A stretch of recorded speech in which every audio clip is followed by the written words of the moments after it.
Internet, MegaMogwai here, and I got yet another Legends of Runeterra video for guys today, but not just another Legends of Runeterra video, as today we are going to be covering over the patch 3.13, the balance patch of a lifetime. I've said this several times in the past, I know, but this time, it's special.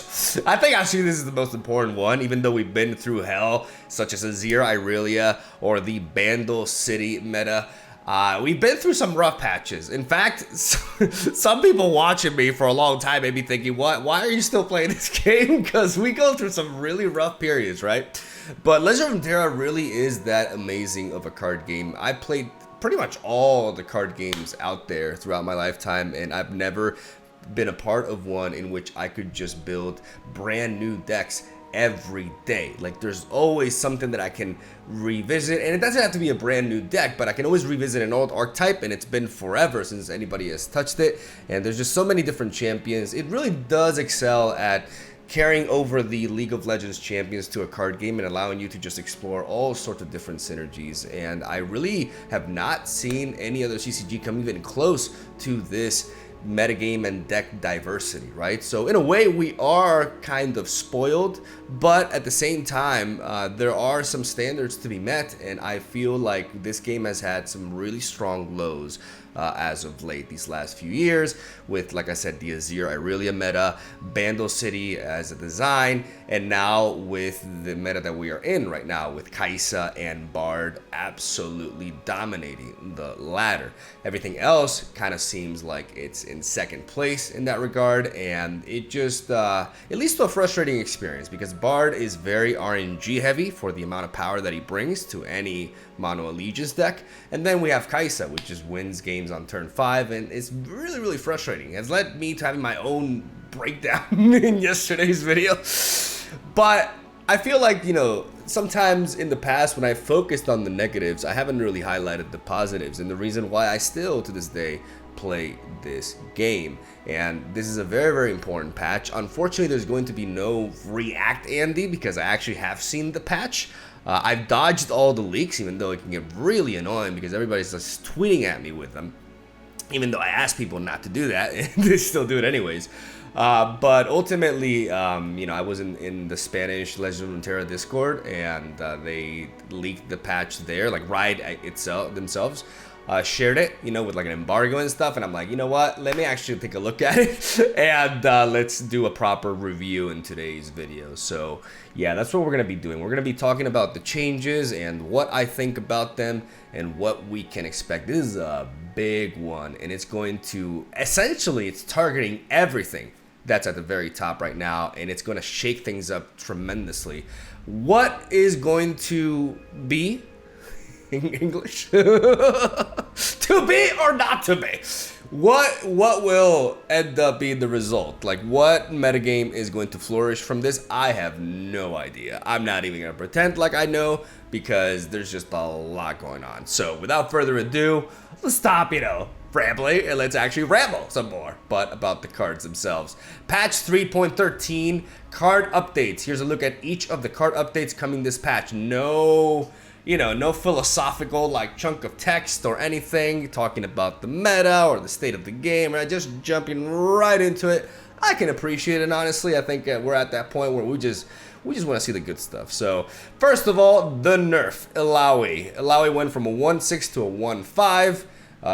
Basically a 1 health reduction in the stat line. It says our goal here is to enable greater interaction by putting Illaoi more in range of removal. And then her Sanctuary spell as well in Tentacle Smash now spawns 2 instead of 3. So I'd change the title of this card, honestly. Instead of Tentacle Smash, I'd go with Tentacle Slap, because that's kind of what it feels like right now. Yes, I did plan that joke. One of the benefits of not live reacting. Sorry.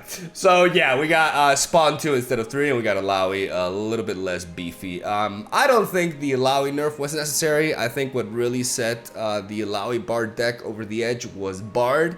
But considering how dominant that deck has been, or how relevant at least it's been as of late, I don't think it's a huge mistake to weaken her. And maybe the devs have a little bit more data and have realized that Illaoi is a little bit too thick. But I think, honestly, she felt quite fine. Now she's definitely easier to take down, but still has a very high health stat that can allow her to you know, she's not easy to remove by any means. So I don't think it's the most impactful of nerfs, but it definitely will tone her down. But the big one is the Tentacle Smash. Tentacle Smash was seeing a lot of play outside of Illaoi decks. Before, you know, BARD Illaoi came back and actually was good, I think because of the Riptide Sermon addition, the deck actually finally became strong, and also because of the environment as well, right?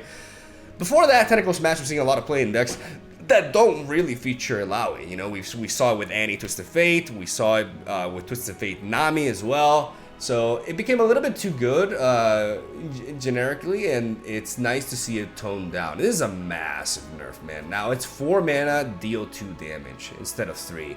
There are so many things that you just don't kill with this now, and it really it matters. Like it now, it just depends more. It's more dependent on tentacle synergy, which is gonna be better ultimately, I think, because it's gonna force you to build up the tentacle before going for it. But goddamn, that's a hit. I mean, you still kill Annie, which is nice, but besides that, one of the more impactful nerfs for sure, and definitely gonna bring this archetype down for a while. So you can expect Illaoi to go to the bench for a bit and join, you know, Tom Kench. I actually came up with that like in the middle. It wasn't even that good, but you know, let's let's move on. So we got those nerfs right there. I like them. I think Illaoi is a little bit too much, but I'm not complaining at the same time, honestly. It's not like she's my favorite champion, so yeah, let the bias ensue. Karma going from 4-3 to a 4-4 stat line, making her much harder to remove. She can definitely not be Tentacle Smash now with that 4-4 stat line, making her, yeah, like I said, harder to remove, which is really important for a champion like this that has to stay on the board to get going. And I don't know how impactful it is, because I think the issues with Karma go beyond just her stat line. I think it's just the pace of the game. The game is too fast right now for Karma, and that's her biggest problem. But maybe, I mean, it's always better to become more resilient. And there have been changes to Karma in the past that we have underestimated before. Like when she went from a 5 mana to a 6 mana, like all of a sudden she just saw no play whatsoever when she was really dominant. When people, including myself, were saying that it was not going to be enough. So, well, you never really know with Karma. She's kind of like a very unique champion in that regard, but I do feel like it's more about the environment than her own thickness. Though now, you know, it's definitely a good buff. Like I'll give it that. The reverse of Illaoi for sure. We got Gnar, who creates a Pokestick, or if you have one, reduce cost by 1. Now it reduces cost by 2. So if you have Pokesticks and you strike with Gnar, you get a 0 mana Pokestick. I think this is a very, very fine buff. They didn't revert to old Gnar with a 4 power. It's actually a very, very small quality of life buff, like they say right here. Who soundly believes that Poke should be free. Okay, you know, shout outs to whoever writes these. Definitely more better at it than me with my jokes. But yeah, this changed to, we are recording, right? Thank God. Imagine if I just forgot. I've done it before. Yeah, just letting you know. But yeah, ultimately, let me just check something real quick. Okay, good. So yeah, I think this is ultimately a good change. It's not gonna be that impactful, but it's definitely gonna make playing Gnar a little bit more tempting, and that's all I have to say about that. Really, it's a very, very small buff, honestly. Zillion's Careful Preparation. Now this is a big deal. I was looking at the patch notes in Spanish, so some of these cards I did not know what they were, and I had to like Google them and shit, but so it took me a while. It's nice to actually see the images and everything, because you know, when we get that sort of like, you know, sometimes we get these patch notes, like I said, a few hours before they're released, right? Like the content creators, and we get them like, you know, but it's just pure text, right? So because it's in Spanish, some of the names are just really bizarre. And this one took me a while to figure out, but Zillion's Signature Spell has changed. Long time coming, but finally Zillion's spell makes sense in Zillion decks. You know, and the new card to play, well, I mean, it's not a new card. It says to play, place a card from your hand into your deck, and then you predict, and then you carry the exact copy of the chosen card in hand. So a predict spell that goes with Zillion. That's actually a very significant buff to Zillion, because Zillion's, I mean, Zillion's Signature Spell was not bad in certain scenarios, but it was very expensive and very niche, right? This allows you to, it gives you more of a reason to run Zillion with Echo, for example, because now extra Zillions will become predicts that can help you level up Echo as well. And ultimately, it's a very nice decision to give him the recently buffed Careful Preparation, which has a lot of potential, man. This card is one of those cards that can definitely lead to nasty things.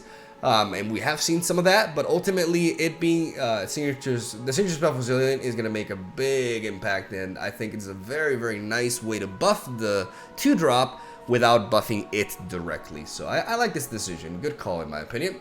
Then we got the Wandering Caretaker, aka Bard's Origin, and they change it. They say chimes don't start planting until you have 3 or more mana gems. We want to reduce the frustration of early turn chime high sides and point Bard a bit more firmly towards a mid-range archetype.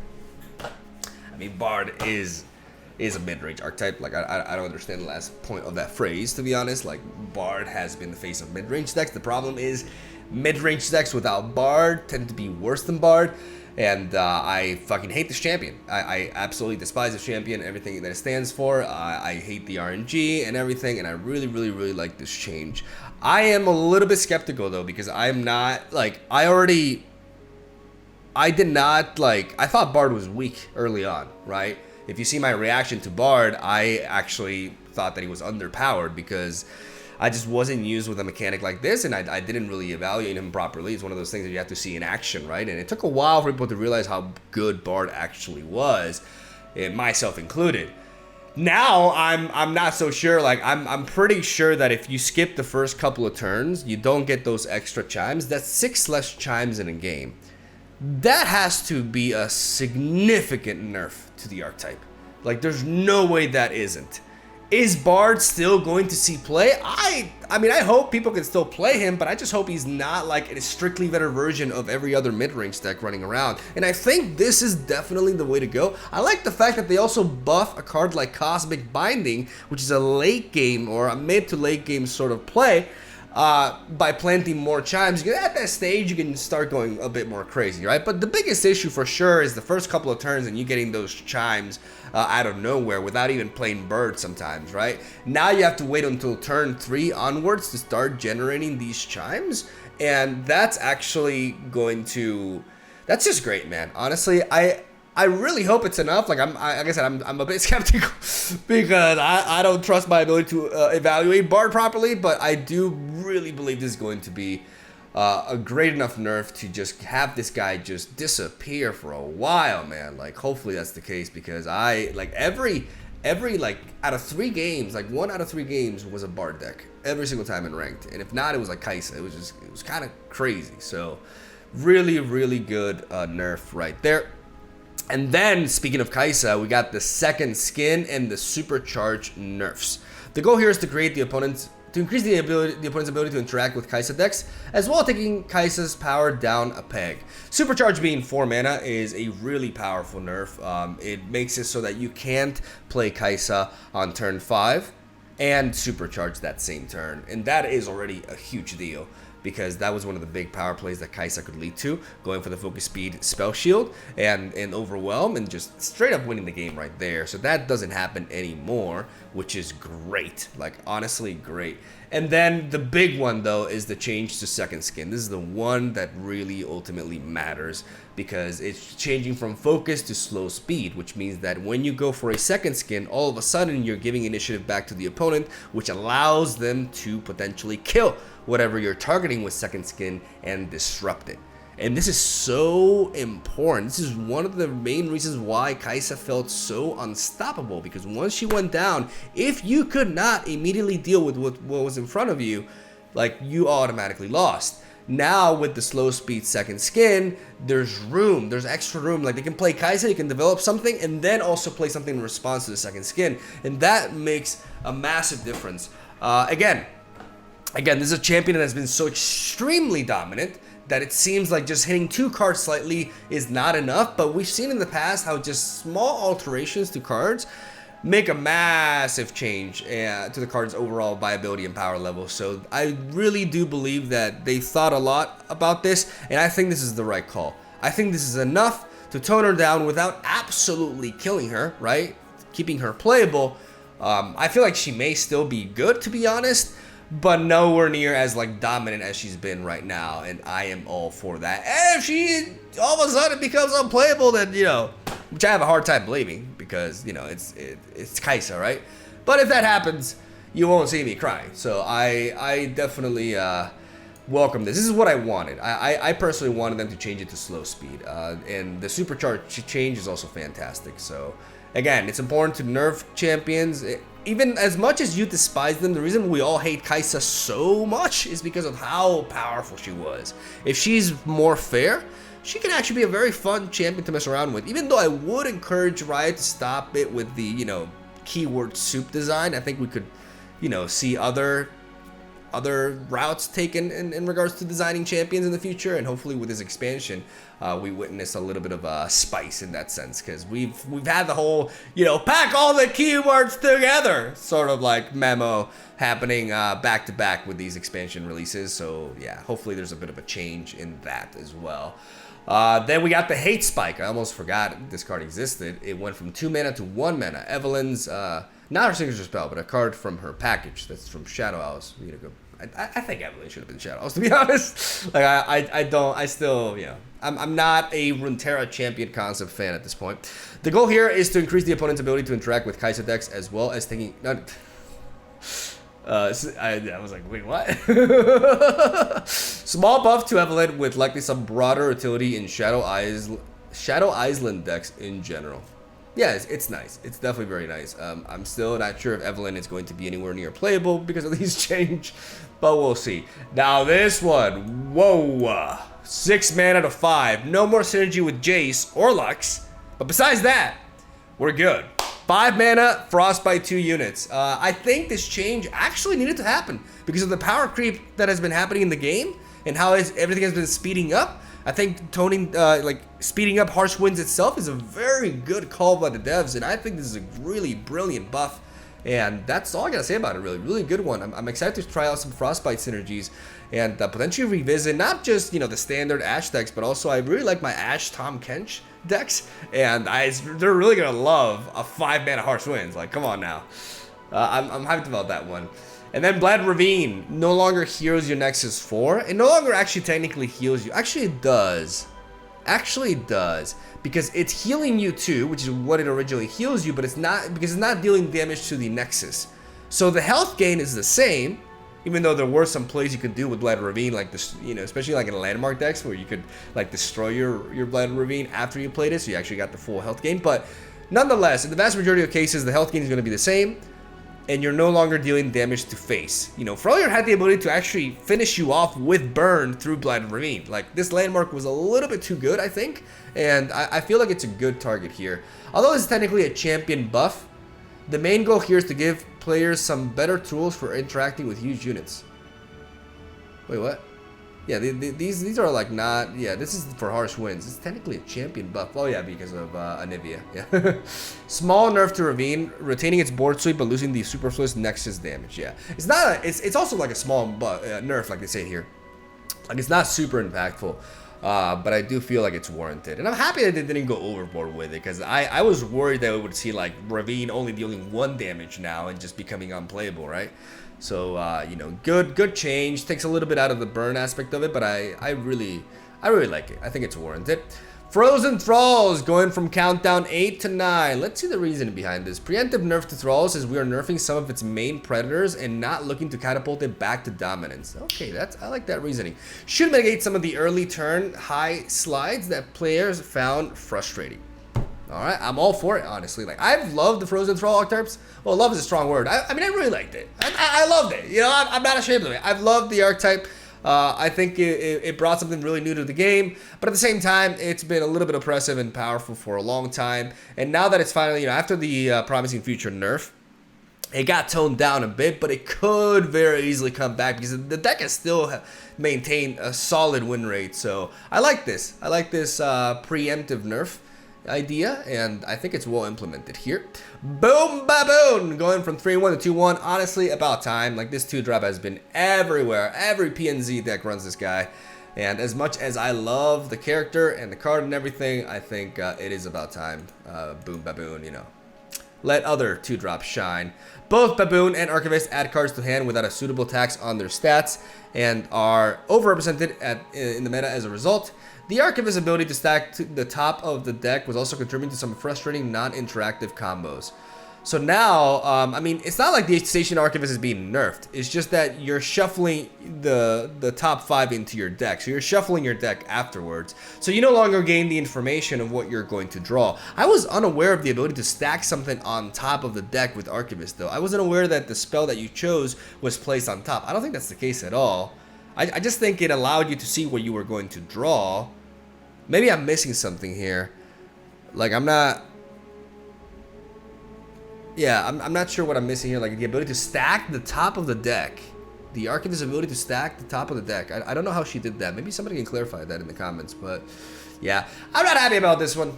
I don't feel like this was necessary at all. I don't feel like Radiant Blue Conservatory is dominating the meta at all. What's the reasoning? Increasing Conservatory's countdown should mitigate early high sides, which is too easy to consistently level it in hand. No, I disagree. I actually completely disagree. I think this is unnecessary. Again, this card was nowhere near the top. Like, I don't know. It's like the best card that came out of the expansion, and they're nerfing it to like by a lot. Actually, I don't like this one bit. Completely, utterly unnecessary nerf, in my opinion, and a real shame. That's all I'm gonna say. A bit of a bit of a depressing analysis there, but that's just all I have to say, man. I think this is a doo-doo. I think this is a very bad call. Catagrin the Ruin, 6 mana, 6/6. I think they reverted this. I was very confused at first because this is the original text. You grant an allied champion or dragon challenger, but now you grant an allied challenger and +1/+1. So there's no longer the requirement of it being a dragon or a champion, and you're also giving it +1/+1, effectively making the card more universal. You don't have to play it in dragon decks exclusively anymore, and it also gives you a stat buff, which makes it a little bit better. Will this make this card playable? I don't really know. Again, we're talking about a lot of the issues with some of these cards is the pace of the game, right? The game is really fast, so 6 drops have to have significant impact, and I'm not sure if because it's a lot. You're giving it a challenger, which is good, right? But you're putting a lot of stats, like you're paying a lot to do that to get a 6/6 Fury on board, which is not bad, but also not incredible. So I feel like Catagrin has always been okay as a card, but never really has been good enough to break into the meta, and I'm not sure if this will change that. I think it's definitely playable, but I don't expect this to all of a sudden become top tier by any means, right? But it is definitely a nice little buff right there. Mark of the Storm, going from 2 damage to 3 damage. This is what I can't even highlight it. This is one hell of a buff, ladies and gentlemen. This is crazy. This is actually crazy. Yeah, I'm excited to mess around with Kennen, because all of a sudden you're going to be able to start like knocking shit out with Mark of the Storm. Like dealing 3 damage, that just kills every 2-drop, and you can stack them to deal 6 damage onto something as well. Like it's really, really cool. I remember when I used to advocate that this should deal 1 damage because of Ari Kennen's dominance in the past. Like how the tides have turned, because now I welcome it. A buff to Mark of the Storm. I never thought I'd see the day, but yeah, excited for it. Yeah, it's been a while since Kennen has seen the light of day, and I think this is a really interesting buff to get some experimentation going on. So I welcome it. Really like it. The Starbone chain is kind of like weird. Like it's one of those things where it's just like I would have rather see them buff something else, and it actually changing or mattering, because now it's just, if you behold a Celestial, you create this messenger in your deck and grant Celestial's allies everywhere. If you behold it, no, again, they reverted the text again. Before it was, if you behold the messenger, grant Celestial allies everywhere +1/+1. And now if you behold the Celestial, you create the messenger in your deck. So you create a 2 mana 2/2 that draws your card in the deck. And so it's essentially doing the exact same thing, but you create a messenger in your deck. Absolutely irrelevant buff. I don't even know why they did this. I know, the memes and people being excited about Starbone. The card still absolutely sucks, and I honestly think they could have used their, nerf juice and applied it, or their buff juice rather, and applied it to something more useful, something more impactful, because I really don't, yeah, I don't see the point here. Bloody Business, 4 mana, you know, the 4-mana spell that deals allows an ally with 5 power to strike an enemy. Doesn't deal anything. Now with Reputation, it costs 2. And I love this change. I think this is a really solid buff to Reputation, and it makes this card pretty damn legit. It really encourages you to get that Reputation, because if you do, for 2 mana, you have what is effectively a one-sided single combat, which is crazy. Absolutely crazy. Let's see the reasoning. You should get more from jumping through Reputation's hoop.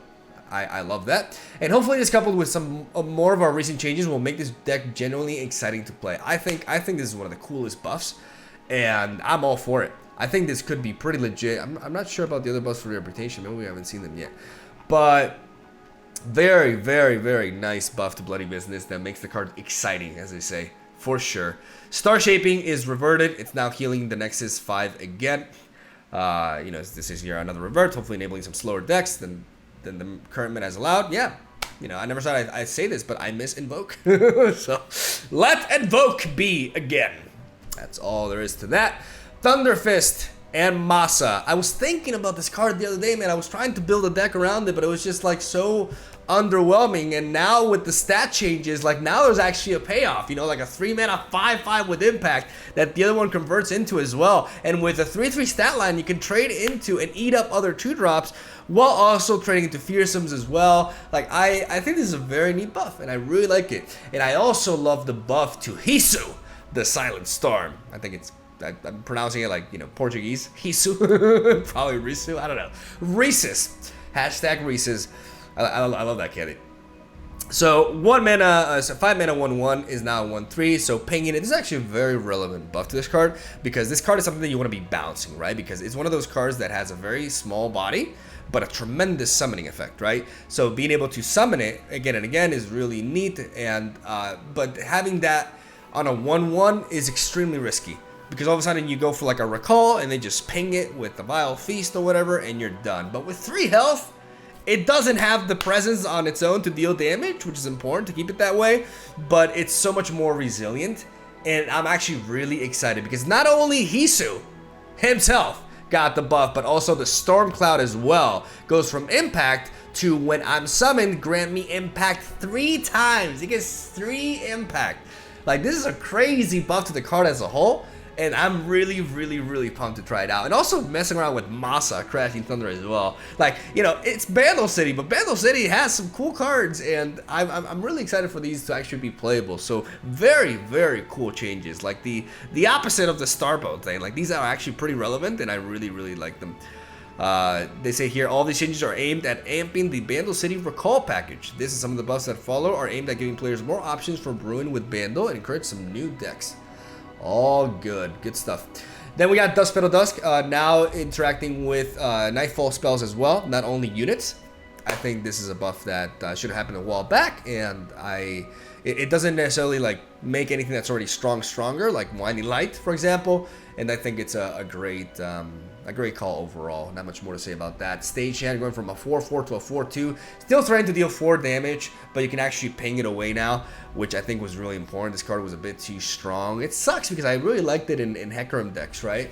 But ultimately, you know, there were aggro decks really abusing this card, and just having a 4/4, yeah, like it died after a hit, but it hit you for 4 damage, and you had like no way to kill it, because for 2 mana with 4 health, it's just like, it's not happening, right? So now you can Mystic Shot it, you know, now you can Death's Hand it, you know, there's a lot of ways to deal with that Stagehand now, and I think it's neat. Oh, Jin is the only one allowed to be perfect. Okay, shoutouts to the editors. No, pretty neat. Defiant Dance going from 4 mana to 5 mana. Yes. Another card that I thought was going to be really bad when they announced it, but ultimately I was very wrong about. This card is very powerful. I would say it's one of the strongest resources Azir Aurelia has, and toning it down and making it 5 mana, giving it the, you know, the other card, the 5-drop that used to be a 4-drop, it's giving it the same treatment essentially, is really neat. Small hit to Azir Aurelia, aimed at keeping it from dominating the meta after the dust clears on this patch. Great, in fact. Great call right there. The Traveler going from a 3/4 to a 4/4. Yeah, making Invoke a little bit stronger. I'm all for that. Squeaker, squeaking even louder, going from a 1/2 to a 2/2. Rumors that Squeaker has a blackmail portfolio for every designer are completely and totally unfounded. Okay, we did it again. Again, don't be a squeaker. No one likes a squealer. Okay, that's cute. Adorable. Good change. I like it. I think it will make Mecha Yoros a little bit better. They could definitely use that. I think they're not that far away from being really good, to be honest. And this is definitely a step in the right direction. It's crazy how Squeaker has gone from a 1-1 to a 2-2. Like, that is, for a true drop, that's a crazy buff. So let's see if your boy gets some ranked action this time around, finally. Bando City Mayor going to a 2-3. Not keeping the, keeping the each round ones effect, right? Like, not making it unlimited like it was before, but making the stat line better so that he's more resilient is very, very nice. I think, we're at a point where we can, like, I can actually accept this. And it's all right. Ancient Hourglass going from 2 mana to 3 mana. I think it's been a long time coming. This card started becoming very problematic with Mono Shurima. Well, sorry, not Mono Shurima. Shadow Owl Shurima, Mono Viego decks, right? And we've seen it with Kaisa now as well. The ability to search for your champion with Rite of Calling into protecting it easily with Ancient Hourglass really has made this card overstay its welcome at 2 mana, and now at 3 mana it should be more balanced.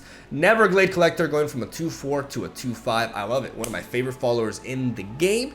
It becomes more resilient than before. Still cannot block into fearsomes and has some issues here and there, but having 5 health is super neat, and I cannot wait to mess around with this card again. Some indirect help for Husks, and a much needed bump for Collector in general. Okay, you know what? Now I'll try it out with Hux, actually. Winding Light. Oh my god, this needed to happen so bad. So the Overwhelm was removed. We want to put more emphasis on Winding Light as a go-wide finisher and less on its own stats and evasion. Yeah, I mean, I'm really scared that this should be enough, right? But this card was so unbelievably busted. Like, we were all talking about Kaisa and BARD and everything, but this card is nuts. I still don't know if this card was appropriate for Targon as a region, because I don't think Targon has ever been the region of just like, wide buffing, at least not at that speed, at which this card was able to do it. One hell of a finisher. One of the craziest finishers we've had in this game, and definitely the kind of shit that you want to do as a 7-drop to be competitively viable. But now it not having Overwhelm takes a lot from the hit, and it makes it purely rely on the board that you already have established at that point. So I think this is a good nerf. I think the card will still be playable, but will not be as crazy. This and the Boom Baboon nerf should tone down PNZ Targon decks considerably, and perhaps, make them fair, which would be nice. Papercraft Dragon from 5 cost to 6 cost. Fantastic.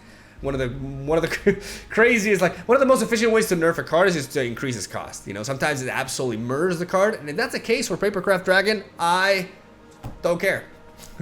I welcome it. Let's move on to Battle Bonds. 4 mana slows. I actually forgot this card existed, but now it's burst speed and costs 1 more mana. So a very responsible buff.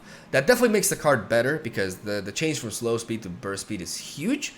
But now you gotta invest quite a bit into it. But still, it's a granting effect, which is important to note, and may encourage maybe some Targonian Bando City faded combinations, as you can run multiple faded units and actually trigger 2 of them at once, which is interesting. Benemone, your boy or your girl, your thing, Benemone. Benemone going from 4-3 to 4-4 gets the, what was the name of this guy? Or, apparently it was a gal. The chump. The 4 mana 4/4 that gives you 2 mushroom clouds. I can't believe I forgot the name, but yeah, basically 4 mana 4/4 that gives you stuff in hand, right? Like, this card actually becomes like the Bando City version of that now, and this change in this stat line is actually very significant. There's a lot of things that deal 3 damage, and being 4 damage makes the body much more resilient and effective for 4 mana, and thus will make this card much better than it is, even though it is just 1 stat change. It's one of those changes that really goes a long way and is more than it seemed at first. Yeah, more Benemone and more, prank. It's just the prank bro shenanigans, so we're gonna have to look forward to that. Beware of the Benemone meta. Scar Maiden Reaver, another revert, going from 4/5 to 4/6. That's what this card used to be. Has the Trundle, that sexy Trundle stat line now, and which makes her more resilient, which is the kind of thing you want for a card like this. Will she see play? Honestly, I have no idea. Twisted Catalyzer goes back. Another revert from 2-2 to 3-2. Darkness is a thing again, and honestly, I welcome it. I never had any issues with Darkness, personally, as an archetype. A lot of people really complained about it, but that was just because, you know, any deck that becomes really popular, ultimately everybody complains about. You know, myself included. But this time around, I think, you know, Darkness is one of those decks that I actually never really had an issue with, and I welcome this thing coming back, honestly. I wasn't against the nerf, but I'm not against the revert either. So I'm excited for Darkness to, you know, it'll give me an excuse to use the new Senna skin as well. So I'll be exploring that as well. And then we got the seasonal tournaments reward. I wanted to talk about this a little bit real quick. Because I don't know, how do you guys feel about just a board for the winners of the seasonal tournament? You know, I mean, it's cool, right? But you're essentially designing a board that only like 3 people are gonna have. Like, isn't that a bit too? I don't know, man. I'm a whale. Can you just shut up and take my money and I can have this board, please? No? Okay. Fuck you. Alright, well, that's that. And then all these bug fixes. Hopefully they hit. There was a lot of bugs going on right now. So hopefully they hit that. But I'm not going to spend like 10 minutes going over all these. So yeah, that's essentially that. And also, very important, the next expansion is going to be revealed via live stream tomorrow at 9 a.m. PDT. What time is that in CST? I don't know. I'm going to have to Google it. But that's happening. And I will definitely be there to see what is up with the new expansion. But in the meanwhile, man, this patch, did it deliver? You know, you never truly know until you actually start playing, but I believe it certainly did. A lot, like the top tier decks all got hit. All of them essentially got hit. Even the ones that weren't at the very top, like Azir Aurelia and Thralls, also got hit too, to make sure that they don't dominate now. And we are in no man's land. We don't really know what's gonna happen, and that's very exciting. I think we're gonna see a brand new meta flourish, and we'll just see exactly what that shapes up to be. Because can you imagine that for some reason it's just worse than before? Then we're fucked, right? But I don't really. There's no reason to believe that's gonna be the case, because like I said, Kai'Sa got toned down, Bard got toned down, and a lot of, you know, I'm excited to re-explore with Kennen. Like, I'm really excited to mess around with Kennen, Reputation as well, you know, with the recall synergies and stuff. Like, yeah, I'm gonna play some Bando City. I never thought I'd see the day. And Neverglade Collector buff as well. Fucking Papercraft Dragon 6-drop. I love it. And motherfucking Benemini. Shoutouts to Benemini. Benemini meta. That's what it will be. But yeah, I'm gonna stop rambling at this point and keep it under 40 minutes because at least it's under 40 minutes. You know, I mean, there was a lot to talk about. I think I went at a decent pace. You know, I don't want these videos to be like a podcast, you know, but I felt like, yeah, I felt like I spent enough time, and I didn't ramble too much, hopefully. So yeah, thank you guys for watching. Thank you for daily Legends of Runeterra content. Tomorrow we'll be back at it, and we'll be at it with the new patch and the new meta. Hopefully you're excited for that, and hopefully you're excited for the new expansion as well. We'll be covering the reveals too. I don't know exactly how much of the expansion. I don't know if they'll reveal it entirely. Probably not. They'll probably preserve some champions for, you know, for reveals later. I honestly have no idea. We'll see. But nonetheless, I'm really hyped about it. And man, we've endured the last, you know, slope, you know, the last portion when things get really stale, everything's figured out. And now is when the new shit comes. We get a huge patch and then a huge expansion after that. And that's just great, man. That is just absolutely great. And that is why I still to this day love playing this game. Even though sometimes I go through through my phases like everybody else who plays this game on a regular basis. But goddamn, it's some good shit. And it's just great news that we're getting like a 5-champion expansion. I did not expect that to happen, honestly. I really thought that was never going to happen. So yeah, I love to be proven wrong on that one though. So I cannot wait. And yeah, again, under 40. So I'm gonna stop rambling. Thank you guys for watching. Stay tuned for daily Legends of Runeterra content. Hope you enjoyed the video. Kind of went with the regular outro there. And hopefully you're excited for the new stuff. Let me know what you think about the patch. I'll see you guys tomorrow.